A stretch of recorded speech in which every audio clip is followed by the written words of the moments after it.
કેટલા વણ કેટલા ઓછા ઓછા એટલે કેટલા વણ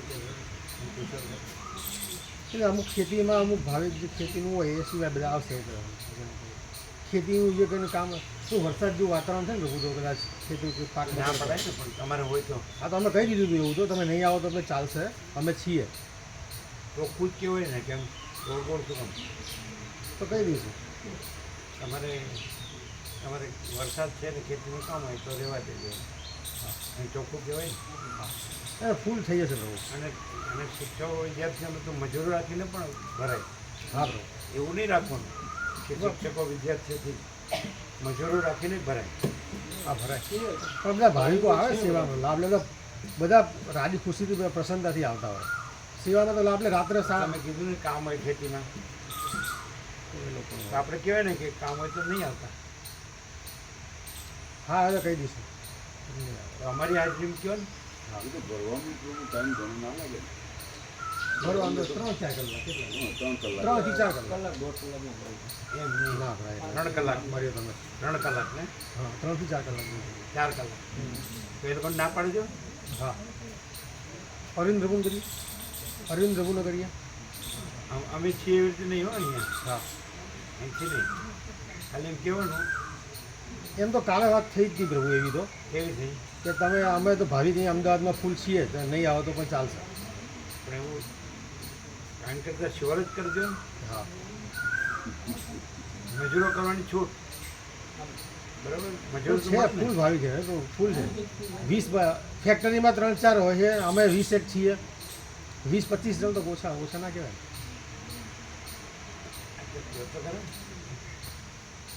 ચોખ્ખું થઈ જાય ને હા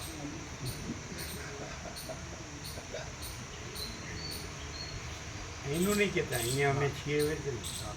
એટલે વરસાદ છે ને ખેતીનું કામ હોય તો પછી જય રહેવા દો. પ્રભુ ઓમ હવે હવે રાત્રે ટ્રક ભરવાની છે પણ હવે અમદાવાદના ભાવિકો અમે ફૂલ છીએ જ તો તમે ખેતીમાં શું હોય તમારે વરસાદને બધું હોય ને જરૂર પડતું હોય ખેતીમાં કામની તો તમે શિવરાત્રી ના આવતા બરાબર અમે અમદાવાદના ભાવિક ફૂલ છીએ અને ભરાઈ જશે હા કે ના આવશે. હા એટલે ના આવતા હો, કોઈ ભાવિકને મોકલવાની જરૂર નહીં શિવરાત્રી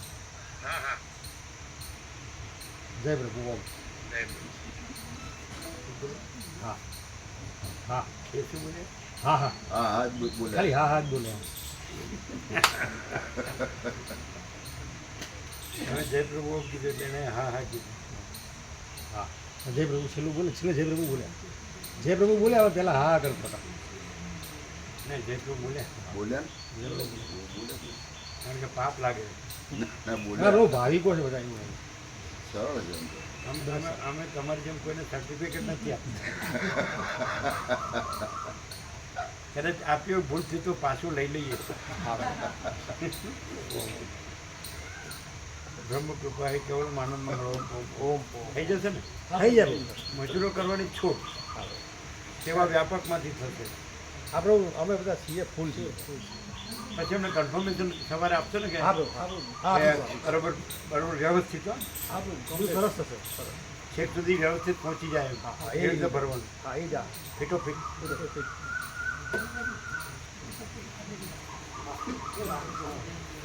સર્ટિફિકેટ આપતા નથી કદાચ ભૂલથી અપાઈ ગયું તો પાછું તરત જ લઈ લઈએ.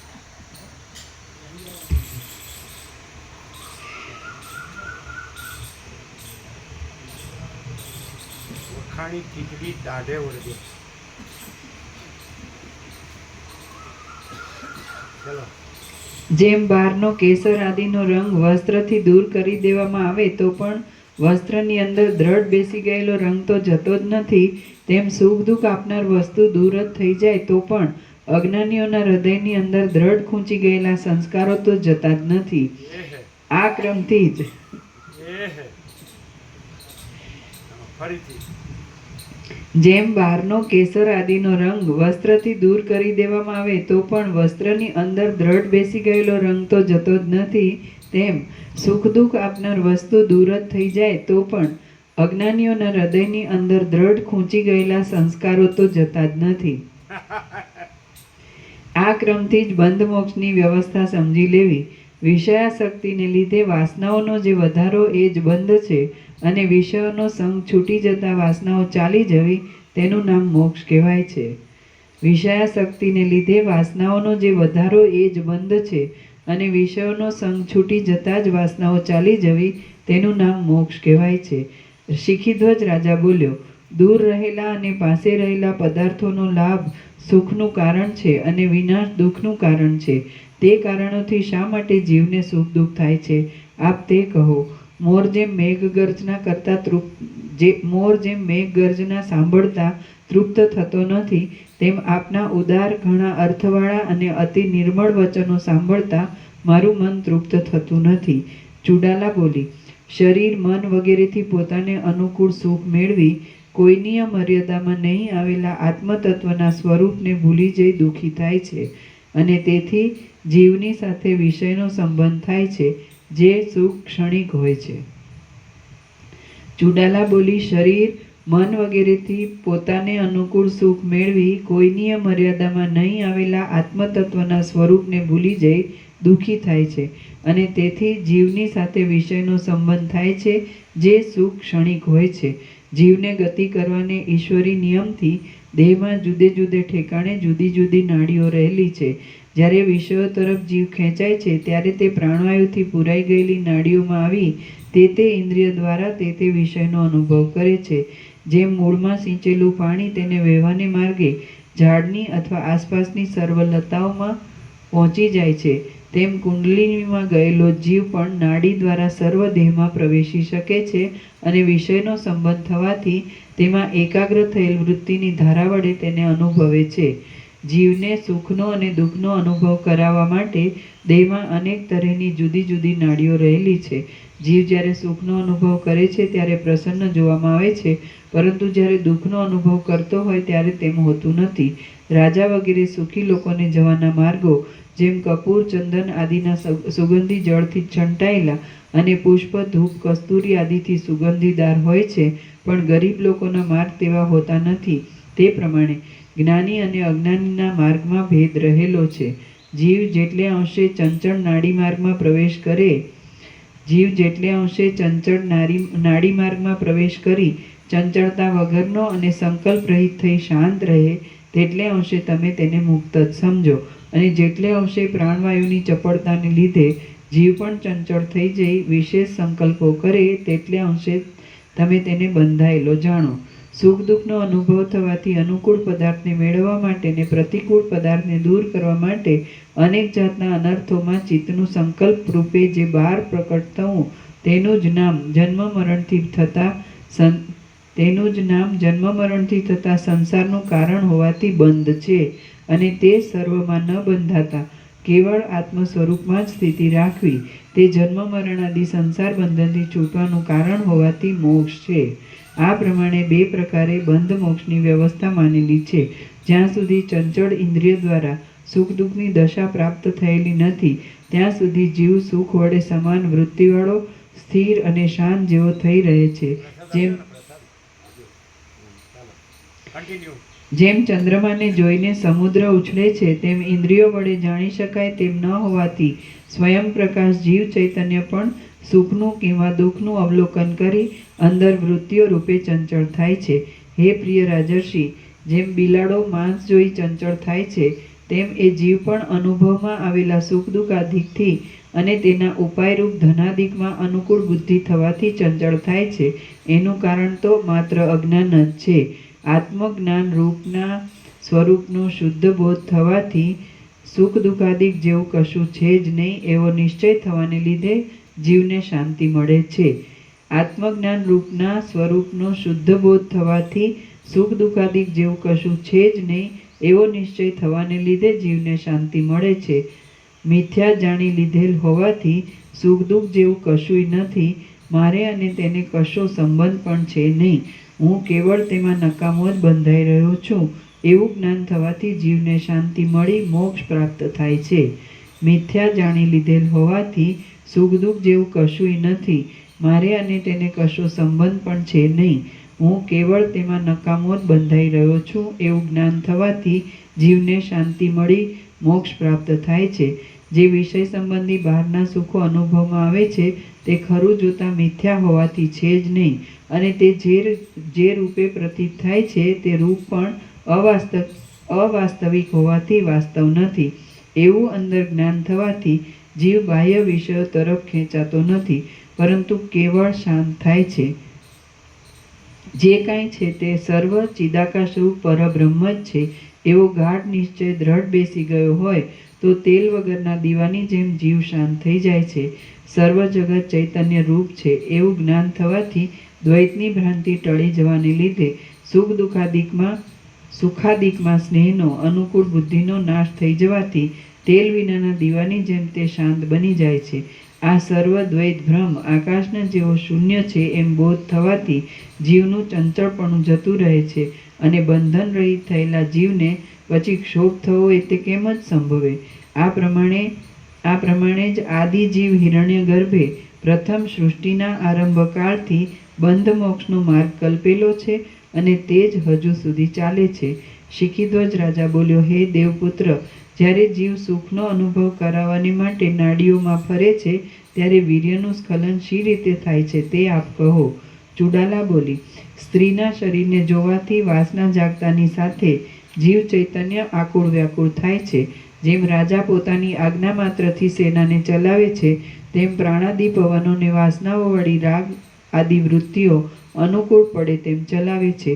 સર્વ શરીરમાં વ્યાપી રહેલા વ્યાનવાયુની પ્રેરણાથી મેદની અંદર અને મજ્જાની અંદર રહેલો સાર પુષ્કળ તીવ્ર ગંધની પેઠે પોતામાં રહેલા સૂક્ષ્મ વીર્ય ભાગને જેમ પત્ર ફલાદિક પોતાના મૂળ ભાગમાં છેદ થવાથી તેમાં રહેલા રસને સ્ત્રવે તેમ સ્ત્રવે છે.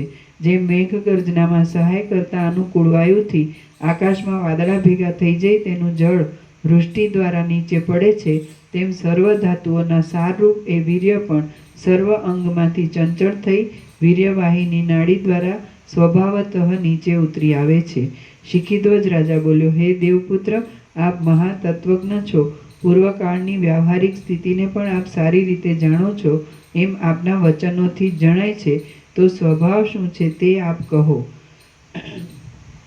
ચુડાલા બોલી, કાકતાલીય ન્યાયની જેમ અથવા જેમ જળમાં પરપોટા ઉત્પન્ન થઈ પાછા નાશ પામી જાય છે તે રીતે કિંવા ગુણાક્ષર ન્યાયથી પ્રથમ સૃષ્ટિના આરંભકાળમાં સૃષ્ટિની રચના થતી વખતે શબલ બ્રહ્મને ઘટપટ અવટ ભૂવિવર આદિ રૂપે જે પદાર્થો જેવા ધર્મવાળા પોતાના આત્મામાં તત્કાળ સ્ફુરી આવ્યા તેઓનો જ આજ દિવસ સુધી નહીં બદલાયેલો અને સૃષ્ટિ પર્યંત કાયમ રહેનાર આદિ નિયમ જ વિદ્વાનોએ સ્વભાવ એવા નામથી કહેલો છે. એમાં ગુણાક્ષર ન્યાયની નીચે ટાંચ છે. એક ગુણ નામનો જીવડો લાકડાને કોતરી ખાય છે. તેના ઘર્ષણથી કોઈ વખત અક્ષર જેવો આકાર બની આવે છે તેની પેઠે. એ સ્વભાવ વડે સ્થિતિ પામેલા આ જગતની અંદર વિવિધ પ્રકારના વિકારોવાળા જરાયુજ અંડજ આદિ દેહો ભમ્યા કરે છે. કેટલાક જ્ઞાનવાન જીવો વાસના નાશ પામતા પાછા જન્મતા જ નથી, અને કેટલાક અજ્ઞાની જીવો ભોગો વિશે દ્રઢ આસ્થાને લીધે બંધાયેલા હોવાથી વારંવાર જન્મ મરણ પામ્યા કરે છે. શ્રી યોગ વાસિષ્ઠ મહારામાયણમાં નિર્વાણ પ્રકરણના પૂર્વાર્ધનો ચુડાલાના આખ્યાન સંબંધી સુખ વિચાર યોગોપદેશ નામનો સર્ગ 85મો સમાપ્ત. છેલ્લું વાક્ય ફરીથી. કેટલાક જ્ઞાનવાન જીવો વાસના નાશ પામતા પાછા જન્મતા જ નથી, અને કેટલાક અજ્ઞાની જીવો ભોગો વિશે દ્રઢ આસ્થાને લીધે બંધાયેલા હોવાથી વારંવાર જન્મ મરણ પામ્યા કરે છે. સર્ગ 86મો કુંભની ઉત્પત્તિ ઇત્યાદિ. આ 86મા સર્ગમાં એ દેવપુત્રનો કુંભમાં વૃદ્ધિ પામી જન્મ થવો, પછીથી તેનું બ્રહ્મા પાસે જવું અને તેને લીધે સર્વજ્ઞતા આદિની પ્રાપ્તિ થવી એ વગેરેની કથા કહેવામાં આવશે. ચુડાલા બોલી, ઉપર જણાવી ગયા પ્રમાણે શબલ બ્રહ્મના ઈશ્વરના સ્વભાવને લીધે જ આવડું મોટું આ જગત ઉત્પન્ન થયું છે, અને વાસના વડે ધર્મ તથા અધર્મને આધીન થઈ જઈ સ્થિતિને પામેલ છે. હે રાજર્ષિ, જ્ઞાન વડે વાસનાઓનો ક્ષય થઈ જવાથી ધર્મ અધર્મ સાથેનો સંબંધ દૂર થાય છે, ને મનુષ્ય ફરીવાર જન્મ લેતો નથી એવું અમારા અનુભવમાં આવે છે. શિખીધ્વજ રાજા બોલ્યો, હે વક્તાઓમાં ઉત્તમ દેવપુત્ર, આપ જે વચનો કહો છો તે અતિ ઉદાર, ઘણા અર્થવાળા, બરાબર અનુભવમાં આવે તેવા, પરમાર્થયુક્ત અને ગૂઢ છે. હે સુંદર દેવપુત્ર, આપના વચનોની સુંદર શૈલી સાંભળી આજ અમૃતપાન કર્યું હોય તેમ હું અંદર શીતળ થઈ ગયો છું. માટે પ્રથમ આપની ઉત્પત્તિ શી રીતે થઈ તે સંક્ષેપથી તરત આપ મને કહો. પછી વળી આપની જ્ઞાનગર્ભિત વાણીનું પણ શ્રવણ કરીશ. બ્રહ્માના પુત્ર મહાત્મા નારદ મુનિએ પછી પોતાનું એ વીર્ય કઈ ઠેકાણે રાખ્યું તે બધું આપ વિસ્તારથી કહો. ચુડાલા બોલી, પછી પોતાના મનરૂપી મદોન્મત્ત હાથીને શુદ્ધ બુદ્ધિરૂપી ચામડાની દોરીથી વિવેકરૂપી મોટા થાંભલા સાથે બાંધનાર એ નારદ મુનિએ પ્રલયકાળના અગ્નિ વડે ગળી જતા ચંદ્રમાના રસ જેવું રસરૂપ આકારવાળું દિવ્ય પારો આદિ રસોનું અનુકરણ કરનારું પોતાનું વીર્ય પાસે રહેલા કાંતિમાન અદ્ભુત સ્ફટિકના કુંભમાં જળમાં પડેલા ચંદ્રના પ્રતિબિંબની પેઠે મૂક્યું. બ્રહ્માએ જેમ પોતાના સંકલ્પ માત્રથી અમૃતના પૂરનું જુદું જ રૂપ ધારણ કરી બ્રહ્મલોકમાં અમૃત સાગર પૂરી દીધો, તેમ એ નારદ મુનિએ પણ મોટા અને અતિ રમણીય મેરુ પર્વતની અંદર પથ્થરમાં પણ ન ફૂટે તેવો અતિ દ્રઢ મોટા પેટવાળો પડખામાં અને ચારે તરફ સ્થૂળ એ ઘડાને પોતાના સંકલ્પ માત્રથી સર્જેલા દૂધથી છલોછલ ભરી દીધો. અમૃત સાગરમાં પડેલા ચંદ્રના પ્રતિબિંબની પેઠે ક્ષીરકુંભમાં રહેલો અને સ્ત્રીરૂપ અગ્નિમાં હોમાવાને તૈયાર થયેલી નારદ મુનિની મંદ વીર્યરૂપ આહુતિને પ્રવર્તાવનાર એ ગર્ભ મહિને મહિને વધવા માંડ્યો.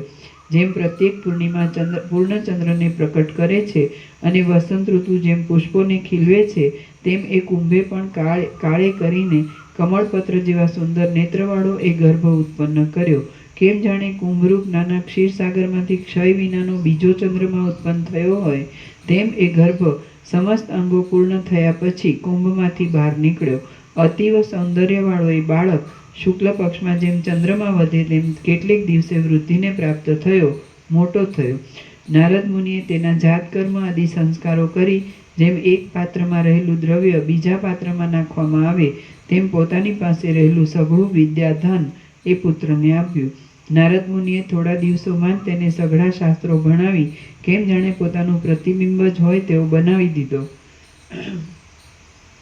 સંધ્યાકાળમાં ઉદય પામેલો પૂર્ણચંદ્ર જેમ સ્ફટિક પર્વતમાં પડેલા પોતાના પ્રતિબિંબ વડે શોભે તેમ મહામુનિ નારદજી પણ પોતાના જેવા યોગ્ય પુત્રથી શોભવા લાગ્યા. પછી એક વખત એ પુત્રને સાથે લઈ નારદ મુનિ બ્રહ્મલોકમાં ગયા. પોતાના પિતાજી બ્રહ્માની પાસે તેની બુદ્ધિની પરીક્ષા માટે કેટલું એક તેમણે પૂછાવ્યું.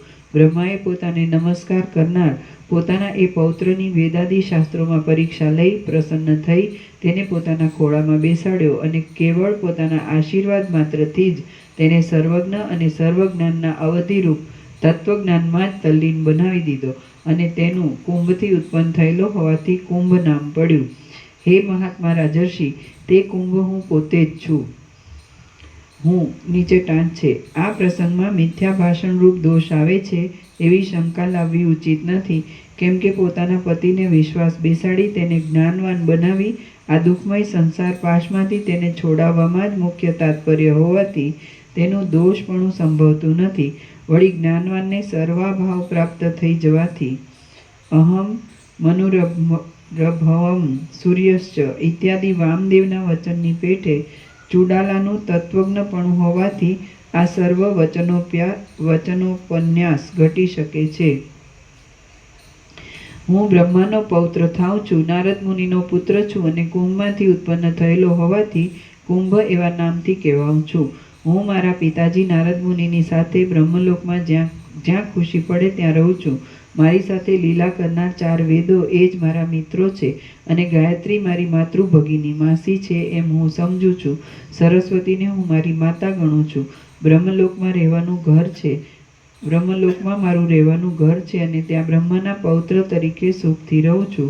હું સર્વવાતે પરિપૂર્ણ છું, તેથી મારે કાંઈ પણ કરવાનું બાકી રહ્યું નથી. તો પણ માત્ર લીલાથી જ આ આખા જગતમાં સર્વ ઠેકાણે જ્યાં મરજી પડે ત્યાં હું જઈ શકું છું. હું જ્યારે ભૂલોકમાં ફરું છું ત્યારે મારા પગ પૃથ્વી પર ઉપર અડકતા નથી, પણ મારા અવયવોને ધૂળ અટકી શકતી નથી તથા મારું શરીર પણ ખેદ પામતું નથી. હે પ્રિય રાજર્ષિ, આ હું આકાશ માર્ગથી જતો હતો તેવામાં મેં તમને જોયા, જેથી હું તમારી પાસે આવેલ છું. એ પ્રમાણે જે તમે મને પૂછ્યું તે મેં કહ્યું. વનવાસના ગુણોને તથા ફળોને જાણનાર હે રાજર્ષિ, તમને જે જાણવાની ઈચ્છા હતી તે મારા જન્મ વિશેની સઘળી હકીકત મારા અનુભવ પ્રમાણે તમને મેં આ રીતે જણાવી છે. કોઈ ઉત્તમ કુલીન પુરુષો પ્રશ્ન કરે તો સત્પુરુષો અવશ્ય તેનો ઉત્તર આપે છે, કેમ કે તેઓ પ્રશ્ન પૂછવામાં અને તેનો ઉત્તર આપવામાં બહુ કુશળ હોય છે. વાલ્મીકી બોલ્યા, આટલી કથા કહી ત્યાં સુધીમાં દિવસ જતો રહ્યો. સૂર્યનારાયણ અસ્ત પામી ગયા. સાયંકાળ સંબંધી નિત્યકર્મ કરવા માટે સર્વ સભા સ્નાન કરવા ઉઠી ગઈ અને હંમેશના નિયમ પ્રમાણે રાત્રિ પસાર થતાં બીજે દિવસે સૂર્યોદયની સાથે એ સભા મંડપમાં પાછી ભેગી થઈને બેઠી. શ્રી યોગ વાસિષ્ઠ મહારામાયણમાં નિર્વાણ પ્રકરણના પૂર્વાર્ધનો કુંભજનન કથન નામનો સર્ગ 86મો સમાપ્ત. વાલ્મીકીનો 18મો દિવસ સમાપ્ત. સર્ગ 87મો શિખીધ્વજનું ગુરુ શરણ. આ 87મા સર્ગમાં કુંભની પ્રશંસા, રાજાનું તેની પાસે પોતાના દુઃખનું નિવેદન કરવું, ઉપદેશ આપવા માટે તેના તરફ પોતાનો શિષ્ય ભાવ બતાવો અને તેના ઉપર પોતાનો પાકો વિશ્વાસ, એટલી કથા કહેવામાં આવશે. શિખીધ્વજ રાજા બોલ્યો, પૂર્વ દિશામાં જેમ વાદળો એકઠા થયા હોવા છતાં દેખાતા નથી, પણ જ્યારે અનુકૂળ પવન વાય છે ત્યારે તે મેઘો ખેંચાઈ વરસાદ આપે છે, તેમ આ સંસારમાં મારા સંચિત થયેલા પ્રાચીન પુણ્યો વડે જ ખેંચાઈને આ મંદરાચલમાં આપનું પધારવું થયું છે એમ હું સમજું છું. હે મહાત્મા દેવપુત્ર, અમૃતને સ્ત્રવનાર શુભ વચનવાળા આપની સાથે મારો સમાગમ થયો, તેથી હું આજે ધર્મ વડે ધન્ય ગણાતા પુરુષોમાં એક અગ્રેસર તરીકે ગણાવા યોગ્ય થયો છું. સત્પુરુષોનો સમાગમ મારા ચિત્તને જેવું શીતળ કરે છે તેવી શીતળતા મને રાજ્ય લાભ આદિ પદાર્થો પણ આપી શકતા નથી, કેમ કે સત્સમાગમમાં સર્વ અધિકારીને સમાન રીતે રાગાદી વાસનાઓનો નાશ થઈ જઈ પ્રમાણમાં નહીં આવતો અનંત બ્રહ્મનો અલૌકિક આનંદ રસ પ્રાપ્ત થાય છે અને રાજ્ય લાભાદિક તો કલ્પના માત્રથી જ તુચ્છ સુખ આપે છે. સત્પુરુષોનો સમાગમ મારા ચિત્તને જેવું શીતળ કરે છે તેવી શીતળતા મને રાજ્ય લાભ આદિ પદાર્થો પણ આપી શકતા નથી, કેમ કે સત્સમાગમમાં સર્વ અધિકારીને સમાન રીતે રાગાદી વાસનાઓનો નાશ થઈ જઈ પ્રમાણમાં નહીં આવતો અનંત બ્રહ્મનો અલૌકિક આનંદ રસ પ્રાપ્ત થાય છે અને રાજ્ય લાભાદિક તો કલ્પના માત્રથી જ તુચ્છ સુખ આપે છે. વશિષ્ઠ બોલ્યા, ઉપર પ્રમાણે રાજા કહેતો હતો તેટલામાં તેના વચનોને બંધ પાડી બ્રાહ્મણ પુત્ર રૂપે આવેલી તે ચુડાલા રાણીએ વળી બીજી વાર રાજાને કહ્યું. ચુડાલા બોલી, હવે આ પ્રશંસા આદિનો પ્રસંગ આટલેથી જ બંધ કરો. પ્રથમ તમે જે મને પૂછ્યું હતું તે મેં તમને કહી બતાવ્યું છે, પરંતુ તમે કોણ છો? આ પર્વતમાં શું કરો છો? તમારે ક્યાં સુધી વનવાસમાં રહેવાનું છે અને આ પ્રમાણે કરવાનું શું પ્રયોજન છે તે સાચે સાચું કહો, કેમ કે તમારા જેવા તપસ્વી પુરુષો જૂઠું બોલતા જ નથી. શિખીધ્વજ રાજા બોલ્યો, આપ દેવપુત્ર છો એટલે બધું બરાબર રીતે જાણો છો. લોકોની હકીકત તથા તે મારા સર્વ પ્રસંગને આપ જાણનાર છો, એટલે હું આપને બીજું શું કહું? આપ જાણો છો તે છતાં આપના પૂછવાથી એ વિશે હું ટૂંકાણમાં કહું છું. હે મહાત્મા દેવપુત્ર, હું સંસારથી ભયભીત બની આ વનના મધ્યમાં પર્ણકુટી બાંધીને રહ્યો છું. હું શિખીધ્વજ નામનો રાજા છું અને રાજ્યને છોડી દઈ તપ કરવા માટે અહીં આવેલો છું. હે તત્વજ્ઞ દેવપુત્ર, સંસારમાં ફરીથી જન્મ લેવો પડે એથી હું ભયભીત થયેલો છું. હે સત્ય સમજનારા દેવપુત્ર, આ સંસારમાં વારંવાર સુખ પછી દુઃખ અને દુઃખ પછી સુખ, જન્મ પછી મરણ અને મરણ પછી જન્મ એમ વારાફરતી થયા જ કરે છે. તેથી હું તાપને પામેલો છું અને તેથી આ વનની ઘટામાં આવીને તપ કરું છું. જેમ ભાગ્યહીન નિર્ધન પુરુષને ભંડારનો ખજાનાનો લાભ મળતો નથી, તેમ હું અનેક ઠેકાણે રખડ્યો છું અને આ સ્થાને વાસ કરી મેં અતિ કઠોર તપ આદર્યું છે, તો પણ મને ખરી શાંતિ મળી નથી. હે મહાત્મા દેવપુત્ર, જેનો પ્રયત્ન બુઠ્ઠો થયો છે અને જેને કોઈ જાતનું ફળ મળ્યું નથી, તેવો હું એકલો સોબત વિનાનો અહીં રહું છું અને ગુણ નામના જીવડાએ અંદરથી કોતરી ખાધેલા લાકડાની પેઠે સુકાયા કરું છું. ઉપવાસ, દેવપૂજન, અતિથિ પૂજન આદિ આ સઘળી તપની જુદી જુદી ક્રિયાઓ સતત અને બરાબર નિયમપૂર્વક હું કરી જાઉં છું, પરંતુ આમ કરવાથી મને એક દુઃખમાંથી છૂટી બીજા દુઃખના સમૂહમાં પડ્યા જેવું લાગે છે અને શાંતિ માટે સ્વીકારેલો કર્મ માર્ગ અમૃતરૂપ છતાં મને શાંતિ ન મળવાને લીધે વિષ જેવો લાગે છે. એ શું હશે?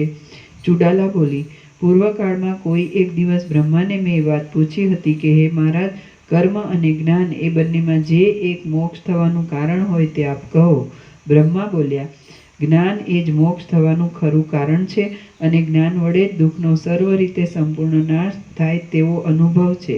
કર્મો તો સ્વર્ગાદી ભોગોની પ્રાપ્તિના વિનોદ માટે મનુષ્યને શુભ પ્રવૃત્તિ કરાવી કોઈ જાતના નરકમાં લઈ જનાર અનર્થોમાં ન રોકતા શુભ કલ્યાણમાં જ તેનું આયુષ્ય પસાર થાય તેને માટે છે. હે પુત્ર, જેઓ જ્ઞાન દ્રષ્ટિને પહોંચી શકતા નથી તેઓને માટે કર્મ એ આનંદનું મુખ્ય સાધન છે. કેમ કે બીજું કોઈ યોગ્ય વસ્ત્ર પીતાંબર ન મળે ત્યાં સુધી કંબલનો ધાબળાનો પણ કોણ ત્યાગ કરે? કોઈ ત્યાગ ન કરે. એ જ પ્રમાણે જ્યાં સુધી જ્ઞાન પ્રાપ્ત થાય નહીં ત્યાં સુધી કર્મ પણ ઠીક છે. અજ્ઞાનીઓનું કર્મ સર્વ વાસના હોવાને લીધે ફળ આપે છે અને જ્ઞાનીઓનું કર્મ સર્વ વાસનાઓનો નાશ થવાથી ફળ આપતું નથી. જેમ પાણી નહીં રેડવાથી લતાઓ ફળ આપી શકતી નથી તેમ જ્ઞાનીના શુભ કર્મો પણ વાસનાનો નાશ થઈ ગયાથી ફળ આપી શકતા નથી. અશુભ કર્મોનું પણ તેમ જ સમજવાનું છે. પ્રારબ્ધ રૂપે ફળ આપવાને તૈયાર થયેલા કર્મો પણ વાસનાનો નાશ થતાં તેમનો નાશ થાય એટલે દેખાવ પૂરતા જ રહે છે. પૂર્વ ઋતુના ચિહ્નો જેમ પાછળની ઋતુ આવવાથી નાશ પામી જાય છે તેમ વાસનાઓનો નાશ થવાથી કર્મનું ફળ પણ નાશ પામી જાય છે. હે પુત્ર, કાસડાની લતા જેમ સ્વભાવે જ ફળ આપતી નથી તેમ વાસના વગરની ક્રિયા પણ સ્વભાવે જ પછીથી ફળ આપતી નથી. જે બાળકના મનમાં ભયને લીધે હાવની ભાવના રહી હોય તે જ હાવને દેખે છે, બીજો દેખતો નથી. તેમ દુઃખની ભાવનાવાળો મૂળ પુરુષ જ દુઃખ દેખે છે, બાકી તત્વજ્ઞની દ્રષ્ટિએ કશું આવતું જ નથી. વિકાસ પામેલી કાસડાની લતાની પેઠે જ્ઞાનીની ક્રિયા આકાર વડે જોવામાં આવતા છતાં પણ ફળ ધર્મરૂપ અને તેથી થતી જન્મ પરંપરાને આપી શકતી નથી. વિકાસ પામેલી કાસડાની લતાની પેઠે જ્ઞાનીની ક્રિયા આકાર વડે જોવામાં આવતા છતાં પણ ફળ આપી શકતી નથી. ધર્મરૂપ અને તેથી થતી જન્મ પરંપરાને આપી શકતી નથી. અજ્ઞાન દશામાં પણ અહંકાર આદિ રૂપે સ્ફુરેલી વાસના તાત્વિક દ્રષ્ટિએ જોતા છે જ નહીં. માત્ર અજ્ઞાનને લીધે જ ઝાંઝવાના જળમાં સમુદ્રના જળની ભ્રાંતિની પેઠે તે વાસના દેખાય છે. તે અજ્ઞાન આ સર્વ બ્રહ્મરૂપ છે એવી ભાવનાથી નાશ પામી જવાને લીધે જેમ અનુભવીને ઝાંઝવાના જળની ભ્રાંતિ ન થાય તેમ જ્ઞાનીના ચિત્તમાં વાસના જ ઉત્પન્ન થતી નથી. સર્વ વાસનાઓનો ત્યાગ થઈ જવાથી જીવ પાછો ફરીવાર જન્મ લેતો નથી અને તે જરા મરણ રહિત બ્રહ્મ સ્વરૂપ થઈ જાય છે. જ્યાં સુધી ચિત્તમાં વાસના રહે ત્યાં સુધી તે મન કહેવાય છે ને મન વાસના વગરનું થઈ જાય તો પોતે જ બ્રહ્મરૂપ છે. કરેક્શન.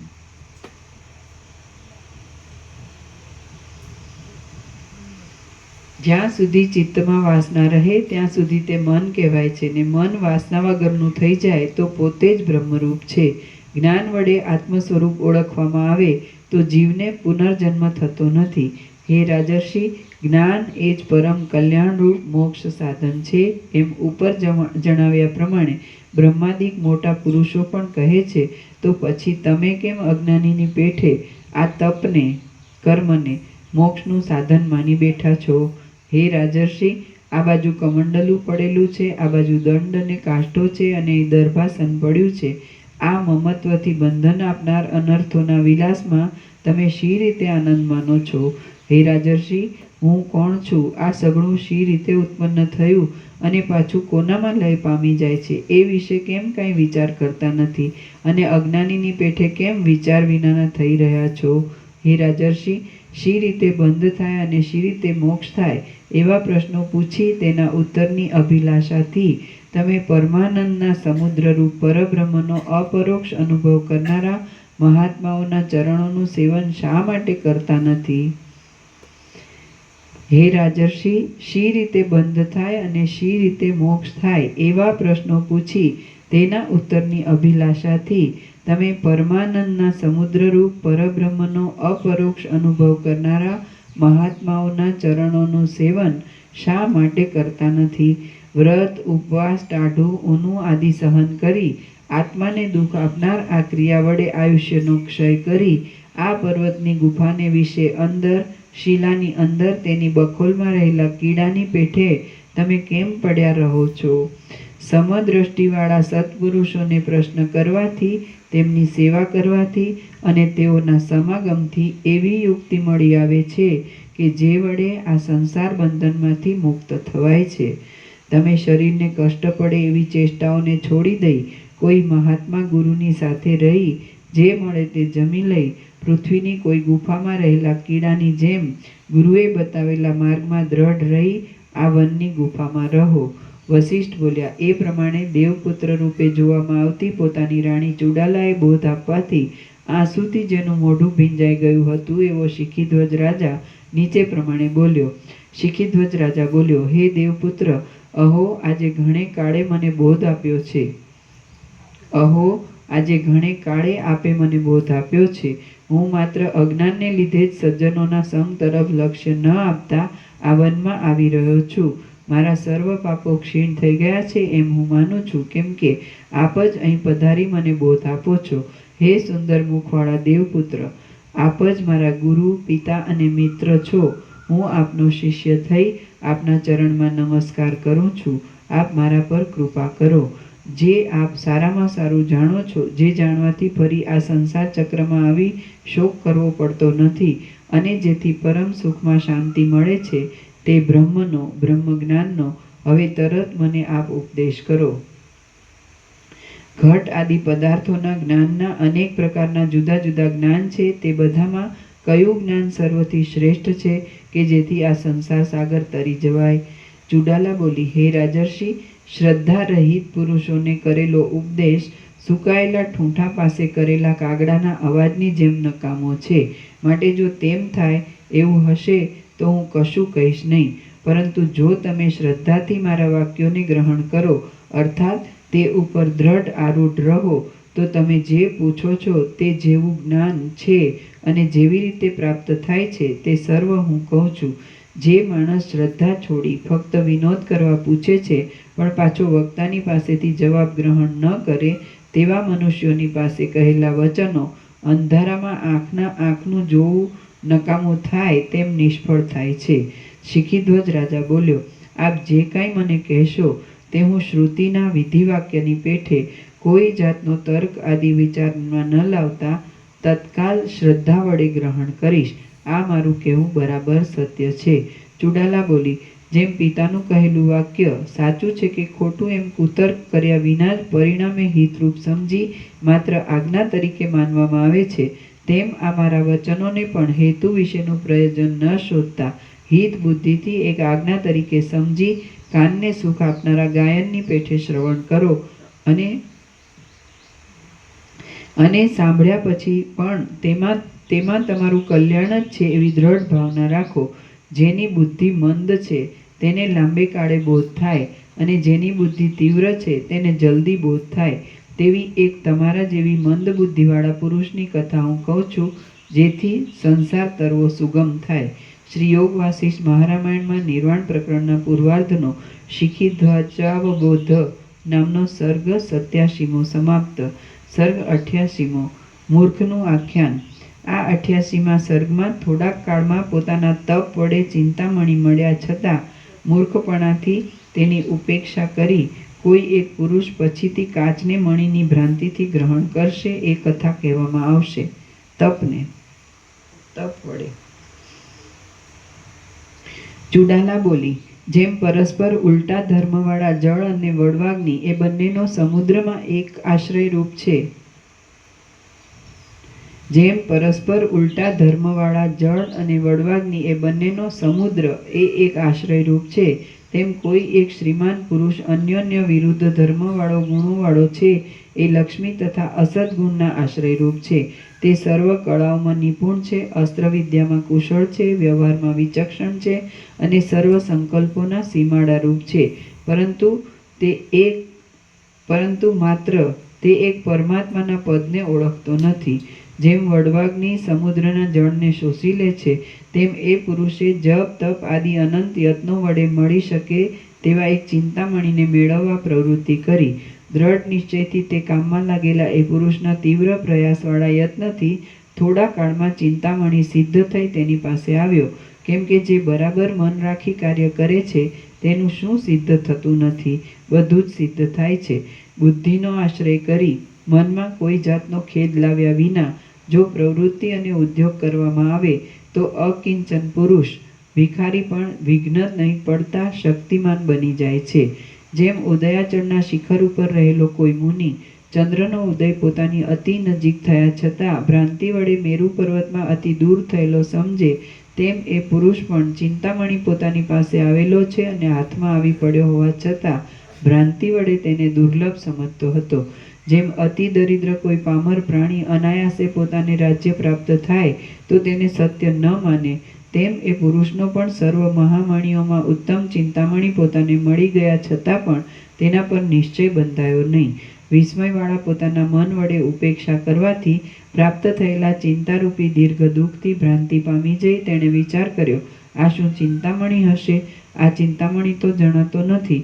જો ચિંતામણી હોય તો મને પ્રત્યક્ષ દેખાય નહીં, ત્યારે શું હું તેનો પરીક્ષા માટે સ્પર્શ કરું કે ન કરું?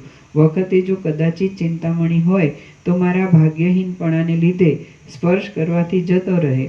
માત્ર આટલા થોડા કાળમાં ચિંતામણી સિદ્ધ થાય નહીં, કારણ કે તે મરતા સુધી યત્ન થાય ત્યારે જ મળે છે એવો શાસ્ત્રોનો ક્રમ છે. હું પોતે કૃપણ હોવાથી ભ્રાંતિથી સંકોચાઈ ગયેલા નેત્ર વડે પોતાના મનથી કલ્પેલી ઉંબાડિયાની લતાની જેવા આ ચિંતામણીના પ્રકાશને જેમ ભ્રાંતિથી બે ચંદ્રમાં કોઈકના જોવામાં આવે તેમ ભ્રાંતિથી જ દેખું છું. મને હમણાં થોડાક કાળમાં જ સર્વ સિદ્ધિઓને આપનાર ચિંતામણી મળી જાય છે, એવી મારી ભારે પુણ્ય સંપત્તિ ક્યાંથી હોય? કોઈક જ મહાત્મા પુરુષો એવા મહાભાગ્યશાળી હોય છે કે જેઓને થોડાક કાળમાં જ સંપત્તિઓ અનુકૂળ થાય છે. હું એક તુચ્છ મનુષ્ય છું. મારું તપ પણ હજી થોડુંક થયું છે. તેટલામાં હું કે જે ભાગ્યહીન છું તેને સિદ્ધિઓ શી રીતે મળે? એ પ્રમાણે વિવિધ સંકલ્પ વિકલ્પોથી એ અજ્ઞાની પુરુષે ઘણા કાળ સુધી લાંબો વિચાર કર્યો, પરંતુ પોતાની મૂર્ખતાને લીધે ભ્રાંતિ વડે ભૂલ ખાઈ જઈ એ ચિંતામણી લેવા માટે કશો યત્ન કર્યો નહીં. જે કાળે જે પદાર્થ જેને મળવાનું વિધાતા તરફથી નિર્માણ જ થયું નથી તે પદાર્થ તે કાળે તેને મળતો જ નથી, કેમ કે એ મૂર્ખ પુરુષે પોતાને ચિંતામણી મળ્યા છતાં માત્ર રમતમાં જ તે ગુમાવી દીધો. એ પુરુષ જ્યારે ચિંતામણીને ગ્રહણ કર્યા વિના એમનો એમ ઊભો રહ્યો ત્યારે પછી ચિંતામણી પણ ઉડીને જતો રહ્યો. કેમ કે જેમ ધનુષ્યની દોરીથી છોડેલું બાણ દોરી છોડી દે છે, તેમ પોતાનો અનાદર કરનાર પુરુષને સિદ્ધિઓ પણ છોડી દે છે.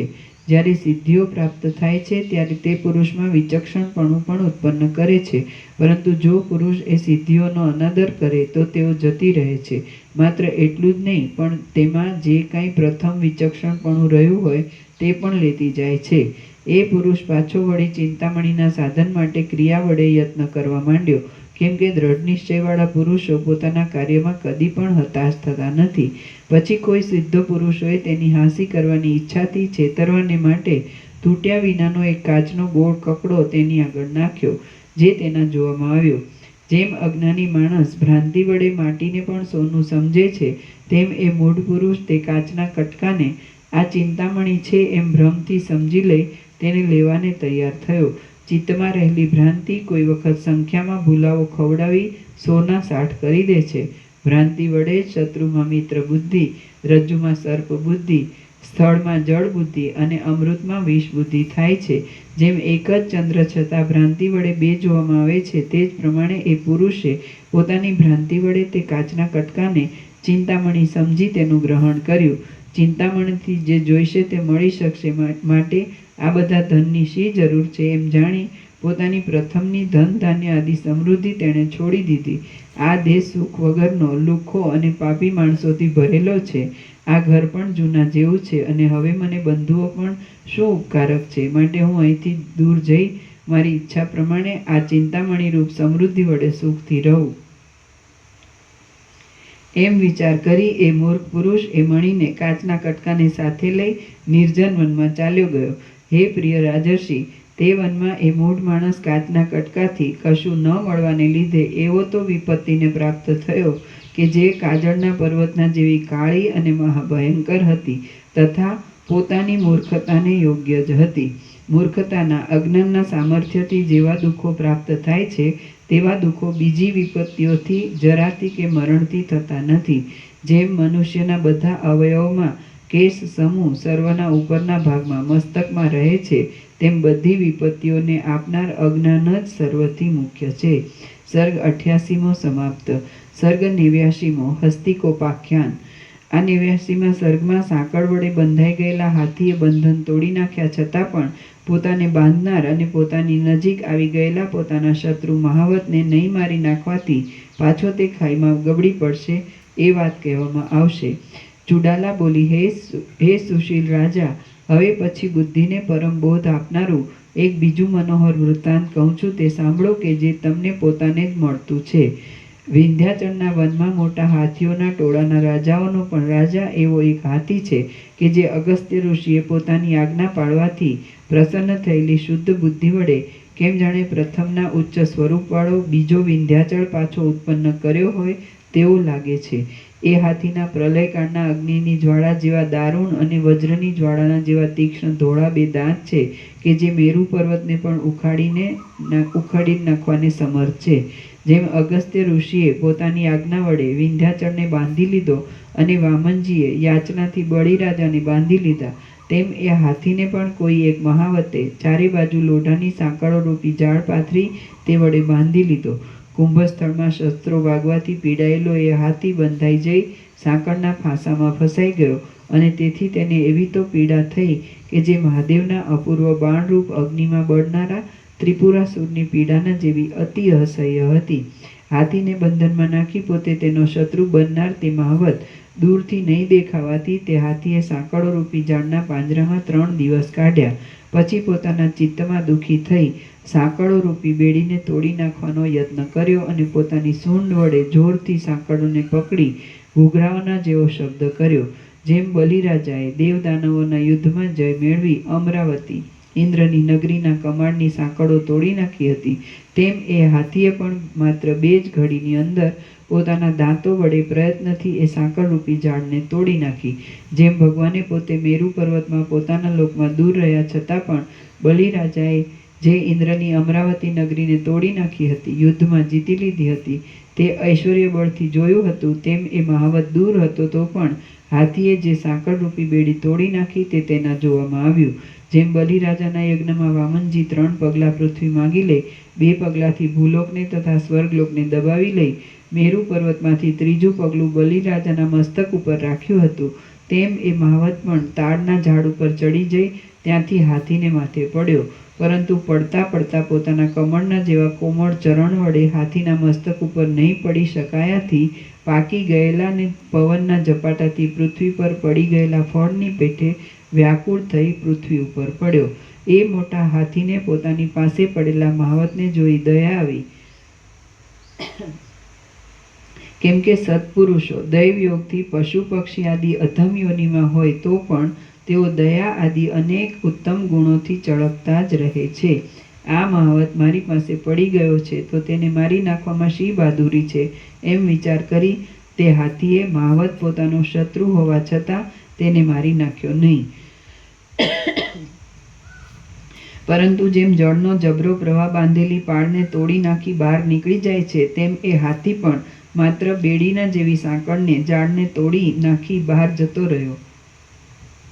એ હાથીએ મહાવતને મારવાના સંબંધમાં દયા લાવી જેમ આકાશમાં વાદળાઓના સમુદાયને દૂર કરી સૂર્યનારાયણ ઉદય પામે છે, તેમ સાંકળની ઝાડને તોડી નાખી પલાયન કર્યું. હાથીના જતા રહ્યા પછી શરીર અને બુદ્ધિ એ બંનેને સ્વસ્થ કરી મહાવત ઊભો થયો.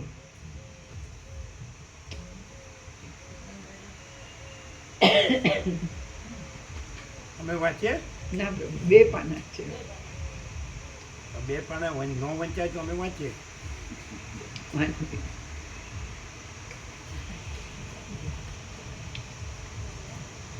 હા મામા. એ પેલી પત્રિકા આપી છે એમને નર્મદામાં પધરાવવા. એ તો પહેલા લઈ ગયા, પહેલા લાવ્યા હતા તે દિવસે જ લઈ ગયા. અમે આપી છીએ. આપી ને. અચ્છા, બીજી આપીએ. અમે જે લખી છીએ.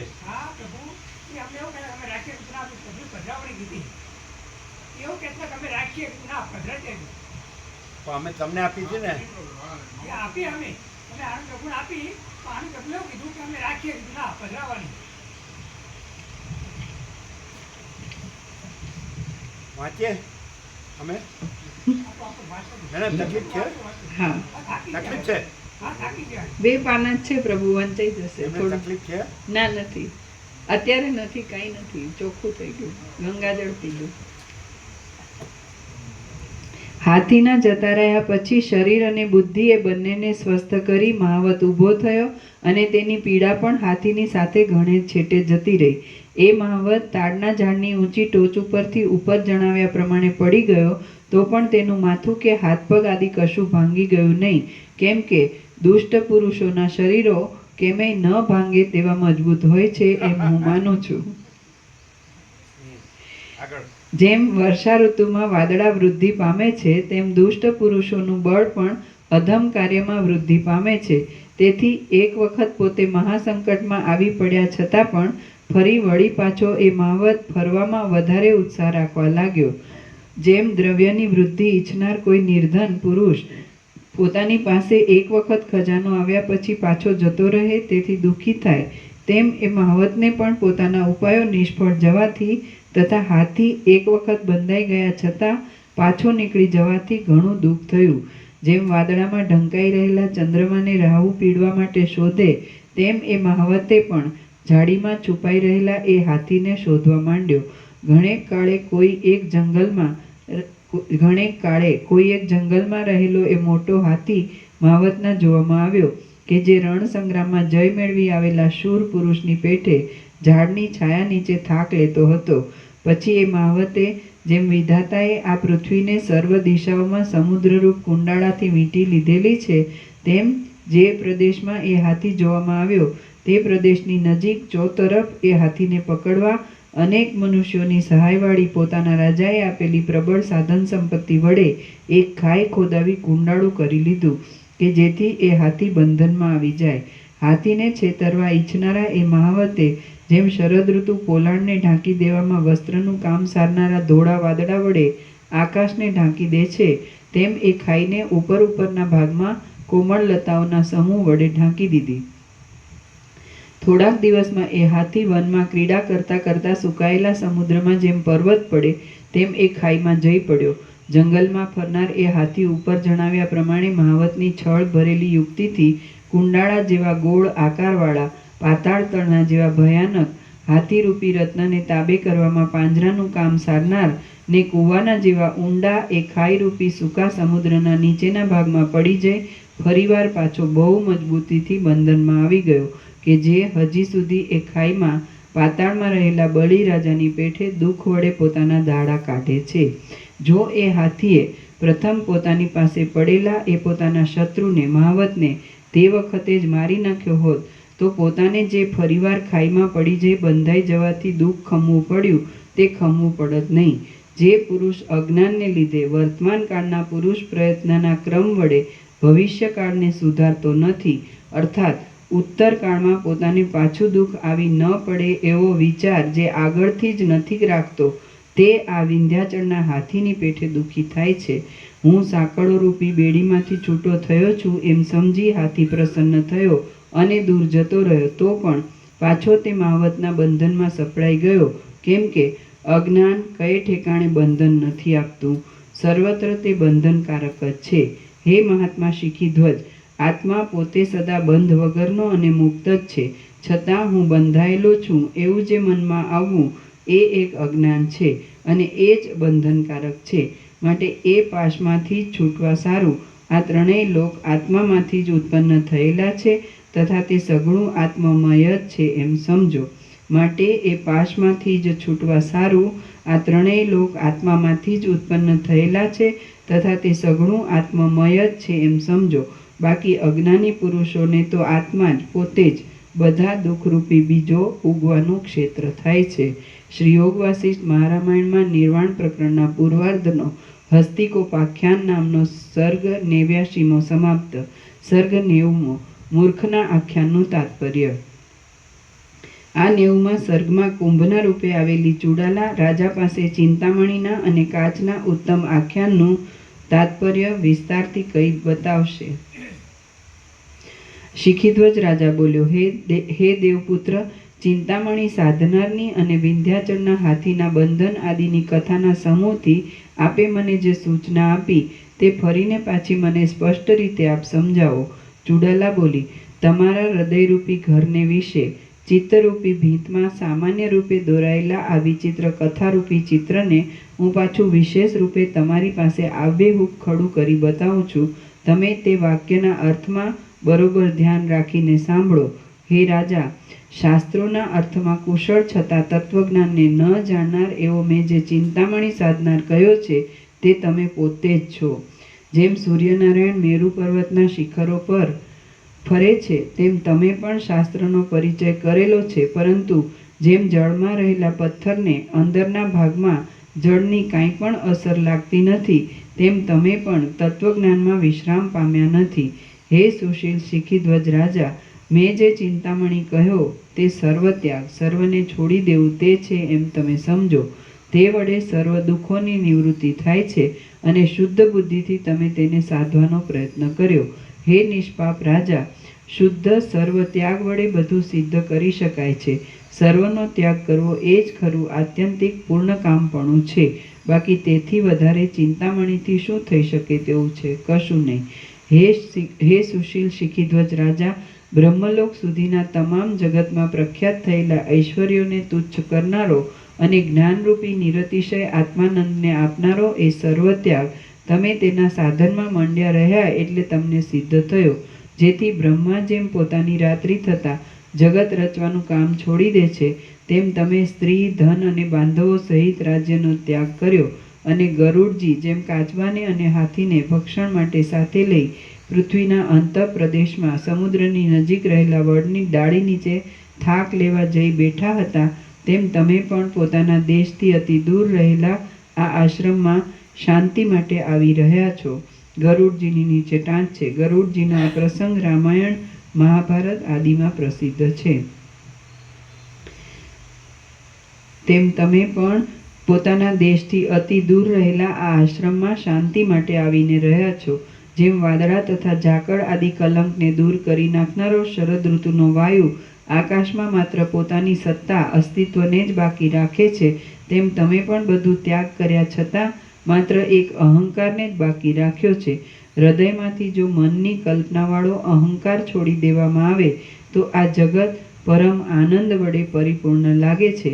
પરંતુ તમે તો બીજું બધું છોડી દેવાથી અને હું ત્યાગ કરનાર છું એવો અહંકાર બાકી રાખવાથી ત્યાગ તથા ત્યાગ ન કરવો એ બંનેના વિકલ્પો વડે આકાશ જેમ વાદળા વડે વીંટાય તેમ વીંટાયા અને તેને લીધે આ પરમ આનંદ આપનાર તથા મોટો ઉદય કરનાર સર્વત્યાગ નથી, પરંતુ એ ઉત્તમ સર્વત્યાગ કંઈક જુદી જ તરહનો છે અને તે ઘણા કષ્ટથી મળતો હોવાથી ઘણે લાંબે કાળે સિદ્ધ થાય એવો છે એમ તમારા મનમાં આવ્યું.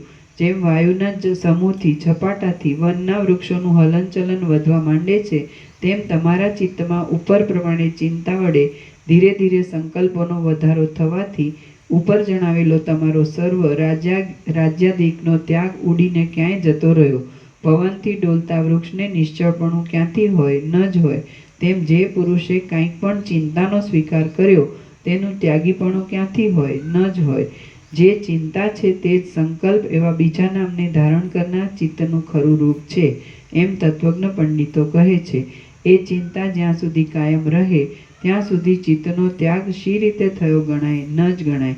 હે સુશીલ રાજા, ચિત્ત જો ચિંતા વડે ઘેરાયેલું હોત તો સંકલ્પ દ્વારા આ ત્રણેય લોકોનો સમુદાય દ્રશ્ય રૂપે નજરમાં આવવાથી નિર્દોષ સર્વત્યાગ શી રીતે સાધી શકાય?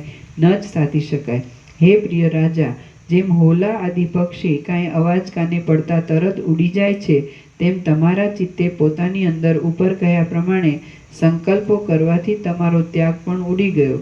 જેમ પ્રથમ નિમંત્રણ આપી પછી સત્કાર નહીં કરાયેલો પુરુષ પોતાનું અપમાન થવાથી શું સામા માણસને દુઃખ ઉત્પન્ન નથી કરતો? કરે જ છે. તેમ એ તમારો સર્વ ત્યાગ પણ તમે તેનો અનાદર કરવાથી ઉલટો તમારું પ્રથમનું જે પરમ નિશ્ચિંતપણું હતું તે પણ સાથે લઈને જતો રહ્યો. હે કમળ જેવા સુંદર નેત્રવાળા રાજા, એ પ્રમાણે સર્વત્યાગરૂપી ચિંતામણીના ચાલી ગયા પછી તમે સંકલ્પરૂપી ચક્ષુ વડે આ તપરૂપી કાચ મણીને દીઠો. જેમ કોઈ પુરુષ જળમાં પડેલા ચંદ્ર પ્રતિબિંબમાં ભ્રાંતિ વડે સત્ય ચંદ્ર છે એમ કલ્પી લે, તેમ તમે પણ પોતાની દ્રષ્ટિમાં આવેલા ભ્રાંતિ દોષ વડે સ્ફુરેલા આ દુઃખકારક તપમાં આપણે આ ગ્રહણ કરવા યોગ્ય છે એવો દ્રઢ નિશ્ચય કરી લીધો. પ્રથમ સર્વત્યાગ કરતી વખતે અનાસક્તિથી, વૈરાગ્યથી, વાસના વગરનું અને પાછળથી અનંત તથા કંઈક ગૂઢ વાસનાવાળું તમે જે તપ કર્યું તે આરંભમાં રાજ્યાદિકનો ત્યાગ કરવાથી, અંતમાં તપના ફળની અભિલાષા ન રાખવાથી અને વચમાં વનમાં રહેવું, ટાઢ તડકો સહેવા વગેરે લીધે બહુ વિષમ દોયલું હોવાથી સદા દુઃખકારક બન્યું છે. જે મનુષ્ય માપમાં પણ ન આવી શકે તેવા અનંત આત્માનંદને તથા સુખ વડે સાધી શકાય તેવા હવે કહેવામાં આવનારા સર્વ ત્યાગને છોડી દઈ માપમાં આવે તેવા અને મહાદુઃખ વડે સાધી શકાય તેવા તપ આદિ પદાર્થને વળગી રહે તેને આત્મઘાતી અને મહામૂર્ખ સમજવો.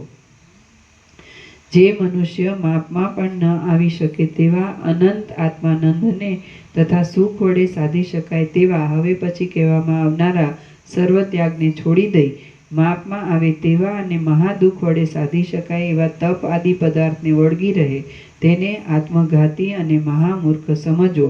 તમે સર્વત્યાગ સાધવાનો આરંભ તો કર્યો, પરંતુ ઝૂંપડીમાં તપની અંદર અનુભવાતા કષ્ટો વડે અને તમને ફક્ત એક તપમાં જ પ્રવૃત્તિ કરાવનારા તમારા અજ્ઞાન વડે અને તમે બંધાઈ ગયાથી સર્વ ખરો ત્યાગ તમારાથી સાધી શકાયો નહીં.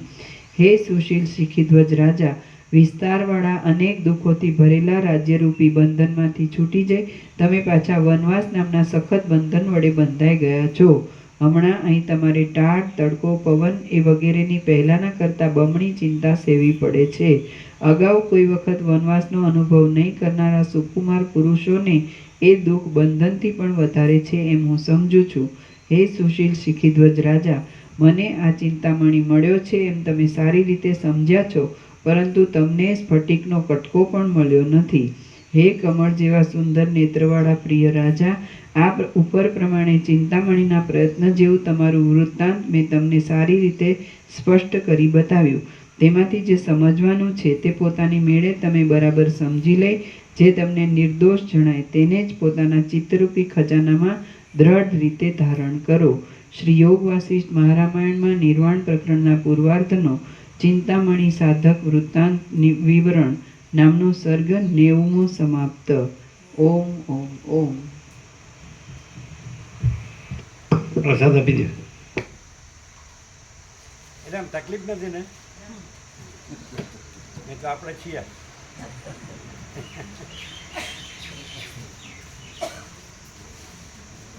આપણી પાસે ચિંતામણી છે, આપણે કાચનો કટકો રાખ્યો જ નથી.